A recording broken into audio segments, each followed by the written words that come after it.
Thanks for staying with us. The E-Naira is the Central Bank of Nigeria issued digital currency that provides a unique form of money denominated in Naira. E-Naira serves as both a medium of exchange and a store of value, offering better payment prospects in retail transactions when compared to cash payments. E-Naira has an exclusive operational structure that is both remarkable and nothing like other forms of central bank money. There are several benefits from a central bank issued digital currency in Nigeria, and this cuts across different sectors and concerns of the economy. Organizations and individuals are seeking fast, safe, and easy, cheap means of payment. E-Naira was minted to meet these pressing needs. How well do you understand the E-Naira? Please let's hear what you have to say. Remember, you can join the conversation. Send us an SMS or WhatsApp to 0108 0818 038 4663. Ekundayo Ayeni is a serial entrepreneur who has founded a number of digital businesses. He is an alumnus of the Harvard University Executive Program in Digital Marketing, Social Media Marketing, and a Google advertising partner. He's known as the most successful B2B sales guru in Nigeria. His business model is structured in such a way that beneficiaries of his philanthropic efforts have been inspired to pay it forward. He encourages everyone to take the initiative to teach others, and he believes that new business owners should offer internships to other program graduates. Thank you for joining us, Ekundayo. It's wonderful and a privilege to have you in the studio with us. Thank you very much. Thank you for having me. Yes, you look like the E-Naira.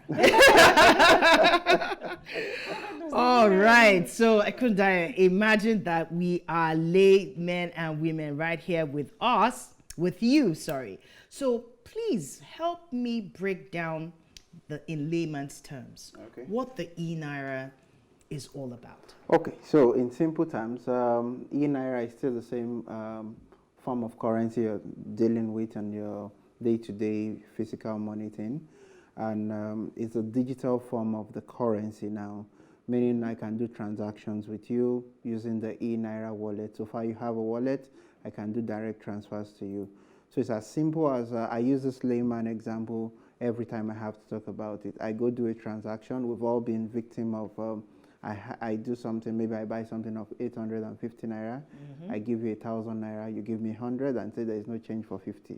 So we've all been the victim of that at some point as a people. Yeah. Now it's easy, I give you the exact money that you need without fitting any part of your change. Exactly. Right. So it's a digital currency that we can use for day-to-day transaction. Okay. Now the other layer to it is it now covers for the people who don't necessarily have a bank account, which for the financial inclusion process. So far, you have a SIM that is registered, and you follow the USSD prompting during the registration.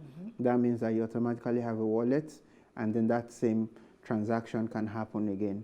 So I can send money to my mom in the village who doesn't have the internet and who doesn't have a bank account, and because a phone number has been picked during the registration, and she had registered SIM card, and she has all her biometric captured. Same thing you do for the BVN. And BVN only primarily covers for the financial sector. Yes. So that makes it easy.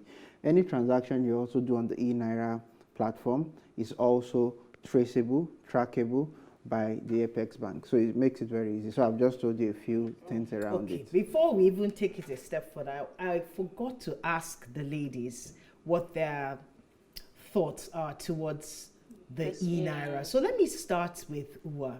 Uwa, what are your thoughts towards E-Naira before we even go in depth with Ekundayo? So I think I'm very confused about it.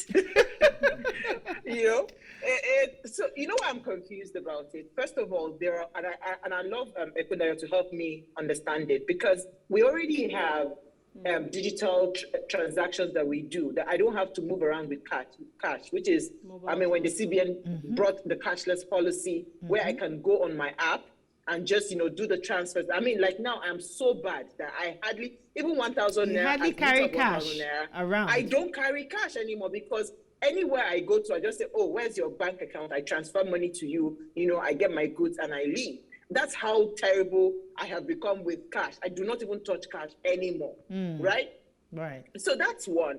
Then, interestingly, I was at a training today and someone was talking about the E-Naira, saying that you can actually move your money from your conventional bank to the E-Naira wallet, but you cannot convert your E-Naira to cash or back to your conventional account, and all of that. So I'm wondering, what exactly are they playing at? So help me understand it if that is true, because I am actually confused. What's the difference between E-Naira and, just your regular online banking? And again, don't forget the issues around the cryptocurrencies, those cryptocurrencies, the Bitcoins and all of that. So what exactly, are these not like duplicating the same thing in different places? Very good. Okay. Before, I hope you took note of that. So, Milola, what are your thoughts? It makes sense what Uwa just raised as a concern, and just to, from my own understanding of the E-Naira is an electronic Naira, right? That's what the E must stand for. Yeah. So it simply means trying to have people do transactions without carrying cash, which is really the same thing we do with mobile transfer. But if I understand from what he's explaining, is a measure to include people who do not have existing bank accounts. Yeah, that's one of the things. So that they can get to do transactions without having the delay around. Okay, then there's also the people that do Paga. That's the agency banking people. Do you understand? How do you assimilate these existing platforms? How do you consolidate it so that there's no duplication of functions? In a situation where why do I need to have an e-wallet, E-Naira wallet, when I already have a mobile banking transfer? Pretty much that. So it would be good if you enlighten us better. Okay. All right, Ekundayo, please. Okay, so the interesting thing is from next week you'll be able to use it. So some of the questions would be answered. Exactly. And then the other side to it is the best, closest example I can give now is you have an e-passport, and that's what your passport is currently. You use an e-passport. No, I have a physical passport. You have a physical passport, but it's called an e-passport. But that's how it can be verified. That's how it can be verified anywhere in the world if it's really genuine or fake. Okay. So, but you have a physical copy to carry along with it. Now, you don't necessarily have to carry cash. What it means is that it makes transactions seamless. We all have wallets. You don't have all the bank charges and all of those things because every bank that hosts the platform excludes the bank. That's one of the functions of the E-Naira. It excludes the bank from transaction. From what I know so far, technically excludes the bank, but the Apex Bank controls all of those transactions because they don't have to mint. The cost of minting the physical cash that you carry all around. Now it becomes the digital currency. So when I buy from you and I do the transfer to you, it's just a digital transfer now. Right. You'll see a reflection immediately. So it's a peer-to-peer transfer model. How is this any different from cryptocurrency? So cryptocurrency are all some set of blockchain that we call money, and it appreciates in value, reduces in value. All of those things come in. Okay. I can't trace for trading. I can also trace when the transaction happens. So I send you money now and you disappear. There's nothing you can do. But for the E-Naira, we can trace every 1 Naira. So all these cases of somebody stole my ATM card or logged into my account, moved to 100,000, you're able to trace the transaction. You will know where the money is going to. You know who owns the wallet because at the point the person was opening the account, the person put in a BVN. So we're able to trace whose wallet was used for all these transactions. Exactly. So that makes it very easy for us to address. And then when you have issues, it's all there. You can just send email to help@enaira.com.ng, I think, So, sorry, help desk. Can I come in? Yes, I was going to call you to ask a question. Yeah, yeah, because Ekundayo, you have not answered my question. So Okay, I have. so we're getting there. I have. Let's say I have $1 million in my account, right? And I move it to the e-wallet. Automatically, I cannot. I cannot reverse it back into my account. That's what I heard. Help me correct. How true is that? A fact? How true is that? Then secondly, when you talk about internet fraud not traceable, currently it is even online now. It's not wire they call them. The fraudsters are usually even online. So is it not even easier for me to have, or is it not easier for them to have access? Something like an e-wallet, like a digital currency account than for the conventional account? Is it not possible for that to be hacked? Judging by the kind of technology and how far we've come with the internet today. Okay, so statistics shows that Nigeria has the second most secure banking infrastructure in the world. And I remember back in the days when I come from the US, maybe every time I shuttle, you have these banks that cards that doesn't have chips. That was out there, but in Nigeria we already had built that technology. Right. So Nigeria has this very high level of security, and this is handled by the Apex Bank, and the kind of infrastructure of security that is behind this whole thing. So your data is not being exposed. People don't have access to your data like when it's a bank, as it were. It's one thing you say about Nigerian banks is that they build their infrastructure end to end. So it's even very difficult for intruders to hack into their system, except there is an inside work. Now, but with a digital currency that we're talking about, the E-Naira thing, the whole process works from the part where you open an account with a BVN. So that means that if you log into my account and you move money to another person, so we know the person the money went to. It's very direct. It's not the time when, if it's going from bank A to bank B, where we say we need authorization from the other bank to know if the money was this and that, and all those processes, and then you send emails, and then 7 days, 10 days, you're still there. This one, 48 hours, the bank has promised, you'll be able to. The bank are not involved, if I understand you correctly. So no, not the bank. The Apex Bank had promised at some point that you can send an email. It's part of the communication that came out from them. Send an email, they would address it for you directly. The question we were asked around if it's... For the money thing and all of that. So I give you a quick example. So from an agency banking perspective, what agency banking is meant to do is also to capture the non-included in the financial sector. So I give you a quick case study. So last year I went to Ekwe. I went to do some stuff, and then we went to buy fishes and all of that. Went to the market there. They let me do transfer to you. They say they don't take transfer. That's the stories about cash. They want cash. So we had to go to the person who has the POS, which is the agency banking person. I've been involved in the financial sector for a while, so I know how much the Apex Bank said you should take. But these guys were asking for 300 Naira for the transaction we're doing. And then later, the guy said, I was taking more money, it's 500 Naira. There was a rate the government had given to these guys. But because there's no control to that point, I just had to do the transaction with the guy, and I'd done my purchases already. Now, for an wallet, the E-Naira wallet, the speed wallet that you have, once you have that, it's peer-to-peer, so it's not going to go through too many points. So I just send you the money directly, even as a market woman. I think the last I read from the documents, you can do up to 20,000 Naira.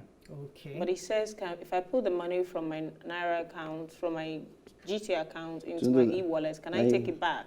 So that's, I can't verify as we speak now. Okay. So I will have to confirm that. Another main concern for me with, if you have a SIM card, then you can automatically have a wallet once it's registered. Not automatically. You have to register following the USSD prompt. Okay, so that it can be registered. If somebody steals your SIM card, your phone is stolen. Let's hold on with them, because I know there are rails or questions coming up, but we'll take a short break. See you shortly.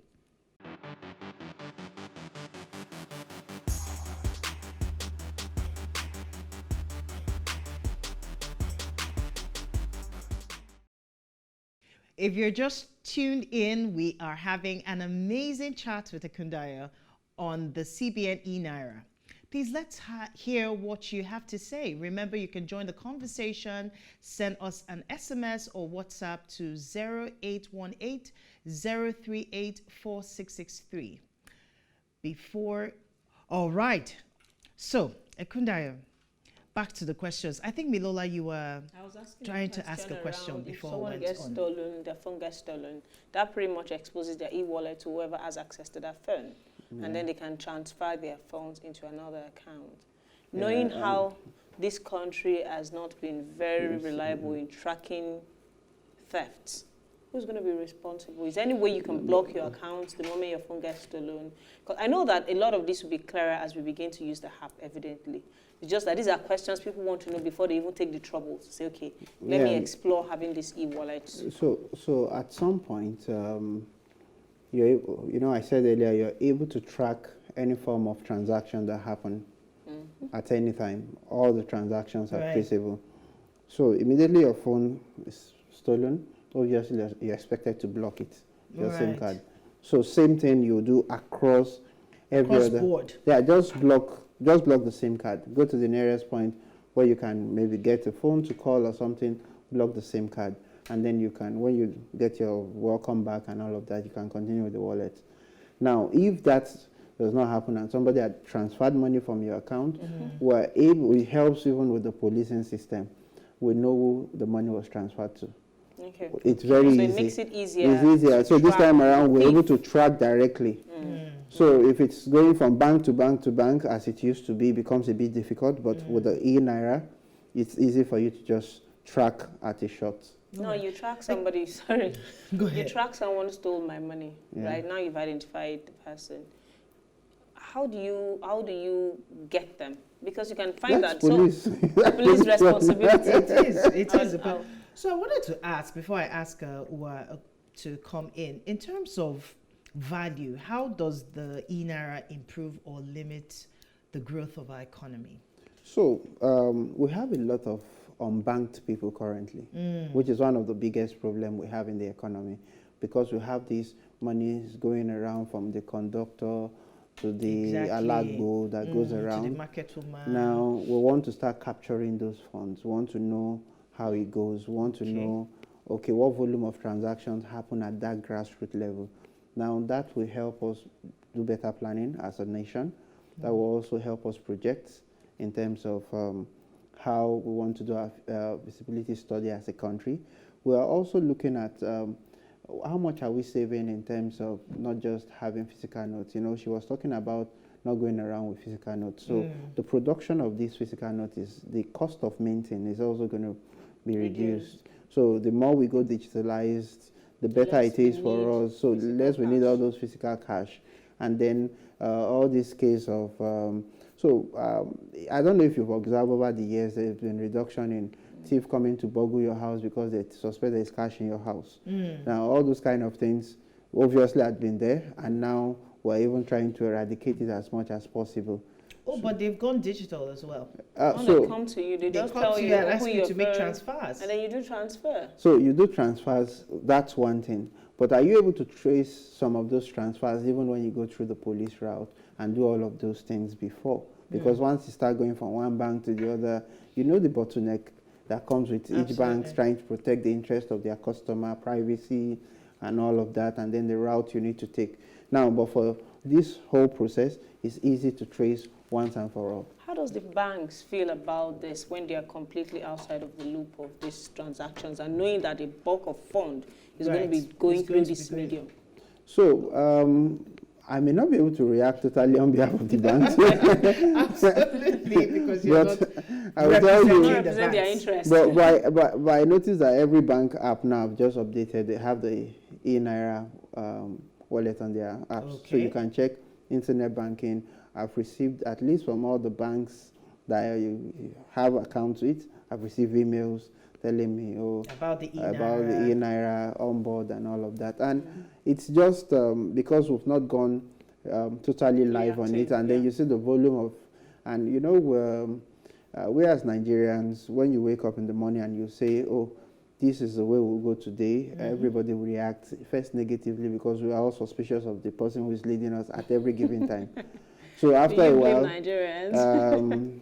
no, There's always one thing or the other. so I had, we are talking about Obasanjo's time and all of that. We were all suspicious of the guy when he was there. Absolutely. And then now he's gone, we're saying, oh. He was a fantastic guy. Fantastic. I So- reckon we're probably going to say this about Bubu as well. No, some, we should years, some years from now, No we comment probably on would have a that. different So you opinion. know, Since you know then, the even suspicion thing. Jonathan, they praised him after he had gone. Oh, yes, they did. So we started the Yes, SIM a card very thing, for funny example, or when we started the BVN thing. People were skeptical. They didn't want to do it until the enforcement.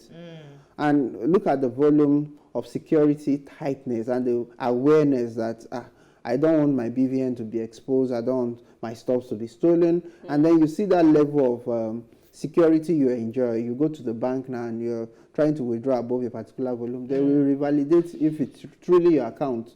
So how do we validate that? How do we have those kind of things? So those are kind of other benefits you want to So start looking at. there's a Right. limit around how much you can transfer Let with me- the e-wallet. Let me No, add this that's one. for although with time you'll be able to do if you have registered the BVN and all of that.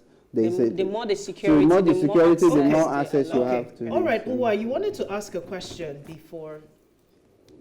Yeah, I Oh, was just Eben. going to ask, like every other thing in the country, right? How sustainable is this? Yeah. Because we know we have issues. We have the energy, we have the ginger when we start, but sustaining it, how sustainable do you see this actually coming to stay? And a future where we truly go cashless completely and transact in this kind of transaction. And then again, I was just going to ask you again.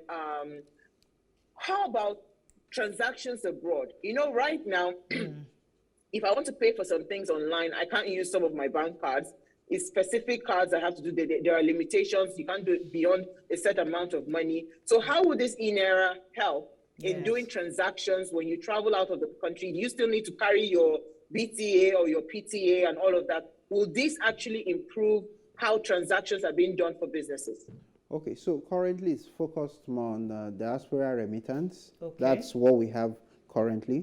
In terms of you want to send money home, it's easy for you to send it to send money people's from home. wallets. From For- outside. yeah, but transacting outside for now, I don't know what the bank is saying, the FX bank is saying about it, the CBN, there's a lot of conversation around that. going on. But let's even get the remittance first. That's one thing we're even projecting at, because Nigeria really needs a lot of those remittance to come in very easy. Yeah. And you see how they're encouraging send money to Nigeria, and then you get extra for every dollar that you send in, maybe 5 naira, 4 naira, depending. I think it's 5 naira, the CBN says, for every dollar that you send into Nigeria. So somehow we're encouraging those remittance. But for that aspect of payment and all of that, those are other questions that have not been answered. So once I think they've gone through this first phase, then They will start then we can start out the phase. Expanding. Okay. having that conversation. I have a question or a comment from Oize Henry, and he has this to say. Don't you think the CBN is venturing into the space of the private sector, that's the banks? We have seen the banks with innovations such as WhatsApp banking, UMT's banking. Why is the CBN not sticking to just regulation for the fact that over history, government has failed in all its businesses? Okay, that's interesting. So Henry, or is it Henry, right? That's Yeah. correct. Okay, so there is an assumption that the government has failed in terms of regulation, and I can show you a couple of things that government has regulated that has helped us largely. Okay. If you look at, if we go through the financial sector, see the level of regulation that is there. If we don't have that, I think there will be more fraud than what it is now as a country.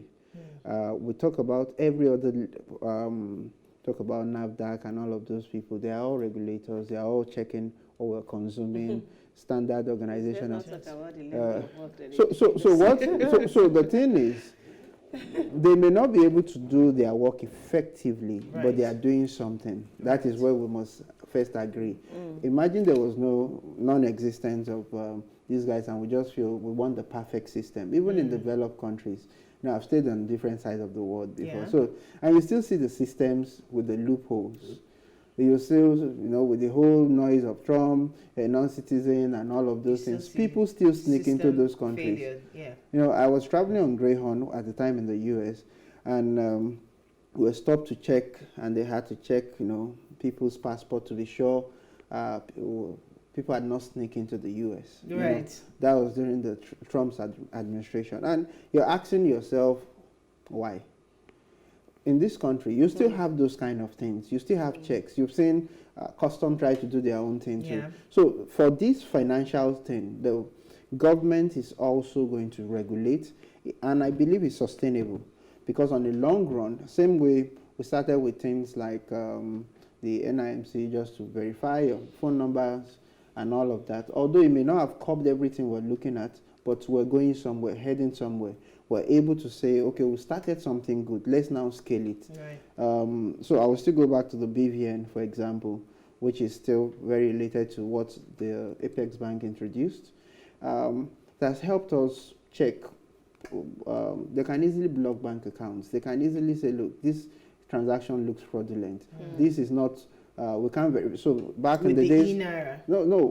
I'm just taking the BVN, for example. Okay. Back in the days, all you need is a check. You verify if the check is genuine. Then you check for the signature if they were genuine and all of that. And then you authorize it. And then you authorize. But now, making it a layer ahead, now you look at the BVN, you check the pictures, you check all the other forms of security layers, the thumbprint and all of that, helps us build another layer. So same thing, you're looking at the E-Naira, you have your biometrics captured at one point or the other before you get on E-Naira, whether through the BVN or through your SIM card.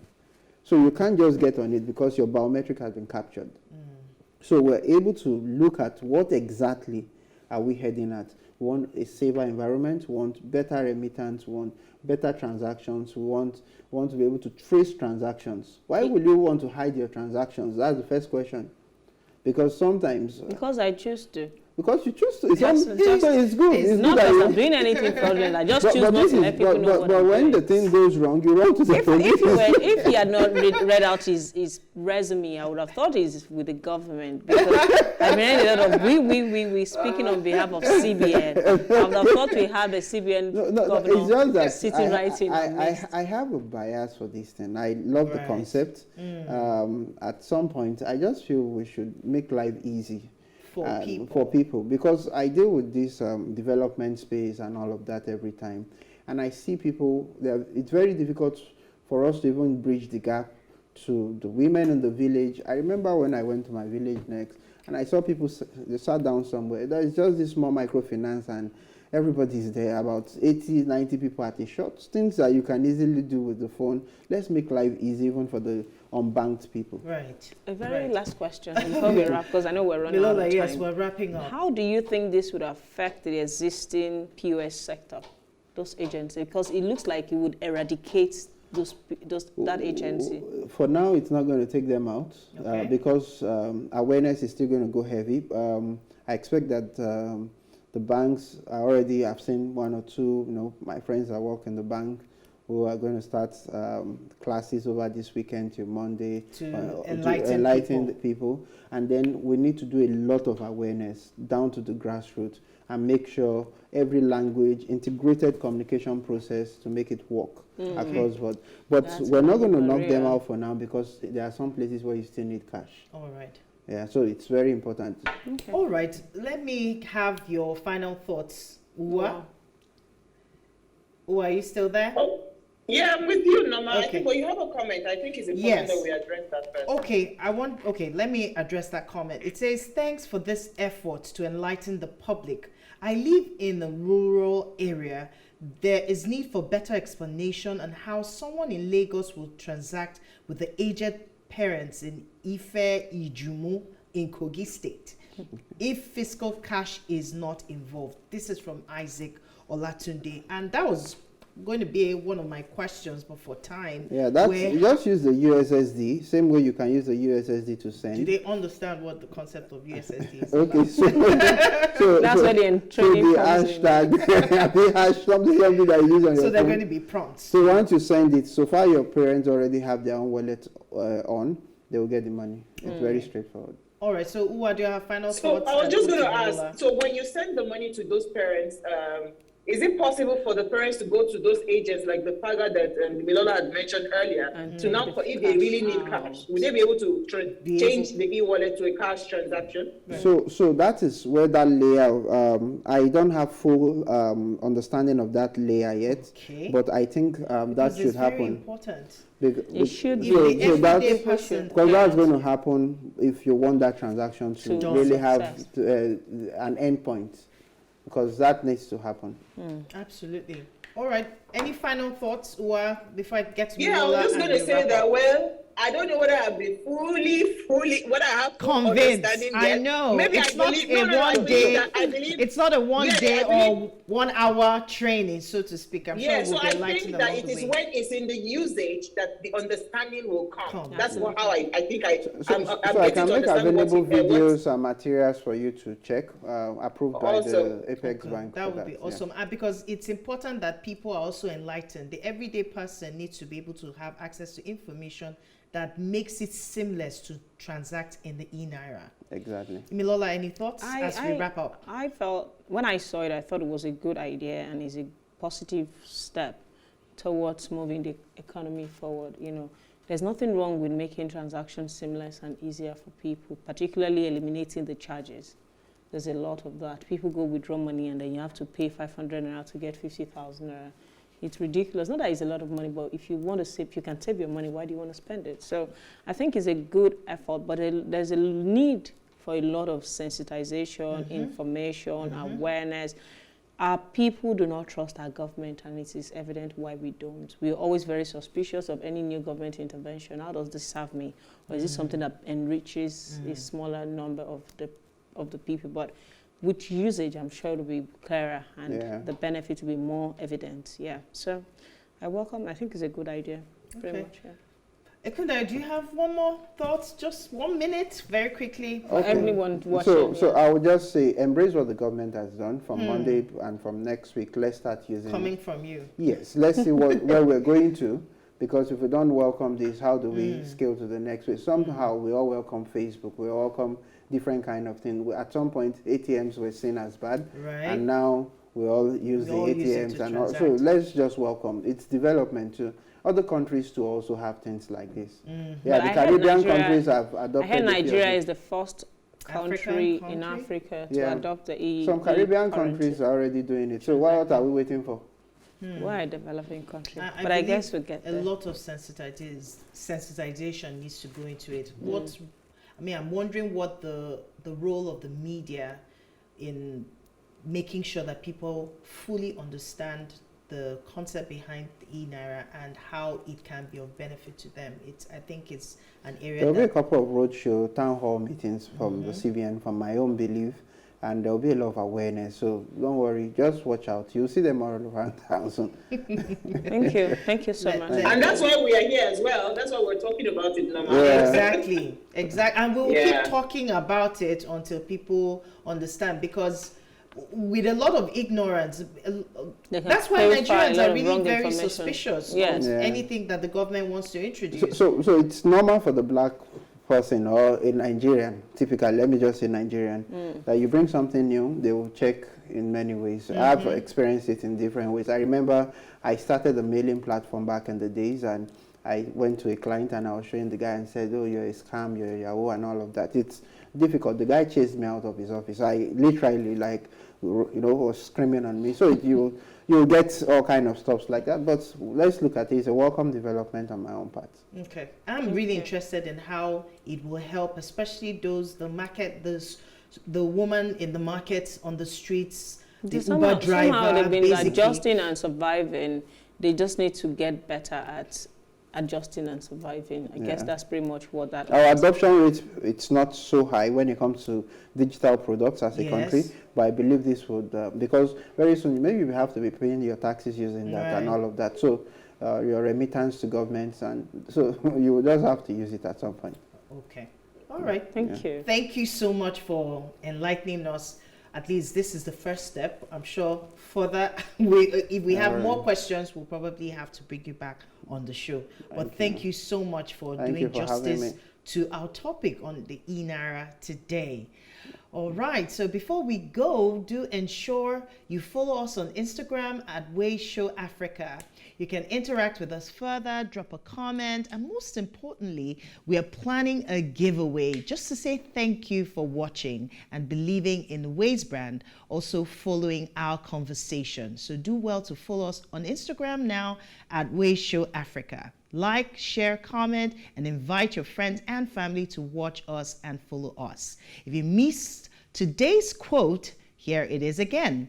I think the internet is going to be one of the major forces for reducing the role of government.